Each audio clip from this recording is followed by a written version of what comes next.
Hello friends, ಎಲ್ಲರಿಗೂ ನಮಸ್ಕಾರ. ನಾನು ಇವತ್ತು ಮಸಾಲೆ ದೋಸೆಗೆ ಮಧ್ಯದಲ್ಲಿ ಹಾಕುವಂಥ ಕೆಂಪು ಖಾರನ ಮಾಡ್ಕೊಂಡಿದ್ದೀನಿ. ಒಂದು 5 ನಿಮಿಷಕ್ಕೆಲ್ಲ ಪ್ರಿಪೇರ್ ಮಾಡ್ಕೊಳ್ಬೋದು. ಇದನ್ನು ಒಂದು 2 ದಿವಸ ಅಷ್ಟು ಸ್ಟೋರ್ ಮಾಡ್ಕೊಳ್ಬೋದು.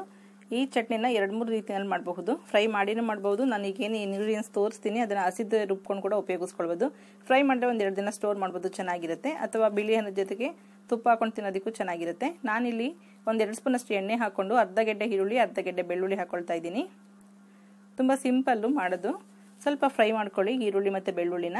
ಸ್ವಲ್ಪ ಫ್ರೈ ಆದಮೇಲೆ ತುಂಬ ಕಲರ್ ಚೇಂಜ್ ಆಗಬೇಕಾಗಿಲ್ಲ, ಜಸ್ಟ್ ಒಂದು ಅರ್ಧ ನಿಮಿಷ ಫ್ರೈ ಮಾಡಿಕೊಂಡು ಸಾಕು. 1/4 ಸ್ಪೂನ್ ಅಷ್ಟು ಜೀರಿಗೆ, ಹಾಗೆ ಒಂದು 5ರಿಂದ 6 ಬ್ಯಾಡಗಿ ಮೆಣಸಿನ್ಕಾಯಿ ಹಾಕೊಳ್ತಿದ್ದೀನಿ. ನಿಮಗೆ ಇನ್ನೂ ಚೆನ್ನಾಗಿ ಕಲರ್ ಬೇಕು ಅನ್ನೋದಾದರೆ ಒಂದು ಟೊಮೊಟೊ ಕೂಡ ಹಾಕ್ಕೊಳ್ಬಹುದು.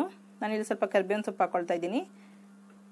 ಕರಿಬೇವಿನ ಸೊಪ್ಪು ಹಾಕೊಂಡು ಮೆಣಸಿನ್ಕಾಯಿನೆಲ್ಲ ಸ್ವಲ್ಪ ಫ್ರೈ ಮಾಡ್ಕೊಳ್ಳಿ. ಸ್ವಲ್ಪ ಹುಣಸೆಹಣ್ಣು ತೊಗೊಂಡಿದ್ದೀನಿ, ನೀವು ಟೊಮೊಟೊ ಕೂಡ ಹಾಕೊಂಡು ಫ್ರೈ ಮಾಡ್ಕೊಳ್ಬೋದು.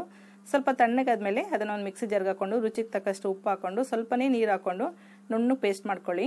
ತುಂಬ ನೀರು ಹಾಕೋದಕ್ಕೆ ಹೋಗಬೇಡಿ, ಇಷ್ಟು ಗಟ್ಟಿ ಇರಬೇಕು. ನಾವು ದೋಸೆ ಮೇಲೆ ಈ ಚಟ್ನಿ ಹೆಚ್ಚೋದ್ರಿಂದ ತುಂಬ ತೆಳ್ಳಗಿದ್ರೆ ದೋಸೆ ಪೂರ್ತಿ ಸಾಫ್ಟ್ ಆಗಿಬಿಡುತ್ತೆ. ಸ್ವಲ್ಪ ಕ್ರಿಸ್ಪಿ ಇದ್ರೆ ಚೆನ್ನಾಗಿರುತ್ತೆ ದೋಸೆ. ಹಾಗಾಗಿ ಚಟ್ನಿನ ಸ್ವಲ್ಪ ಗಟ್ಟಿಯಾಗಿ ಮಾಡ್ಕೊಳ್ಳಿ. ದೋಸೆ ಸ್ವಲ್ಪ ಈ ಥರ ಕಲರ್ ಬಂದಮೇಲೆ ನಾವು ಚಟ್ನಿನ ಅಪ್ಲೈ ಮಾಡ್ಕೋಬೇಕು, ಚೆನ್ನಾಗಿರುತ್ತೆ. ಈ ಥರ ಅಪ್ಲೈ ಮಾಡಿಕೊಂಡು ಸ್ವಲ್ಪ ಆದಮೇಲೆ ಇನ್ನೊಂದು ಸ್ವಲ್ಪ ತುಪ್ಪ ಅಥವಾ ಎಣ್ಣೆ ಏನಾರು ಹಾಕಿದ್ರೆ ಇನ್ನೂ ಚೆನ್ನಾಗಿರುತ್ತೆ. ನಾವು ಇಲ್ಲಿ ಫ್ರೈ ಮಾಡಿ ರುಬ್ಬಿರೋದ್ರಿಂದ ಹಸಿ ವಾಸನೆ ಕೂಡ ಇರೋದಿಲ್ಲ.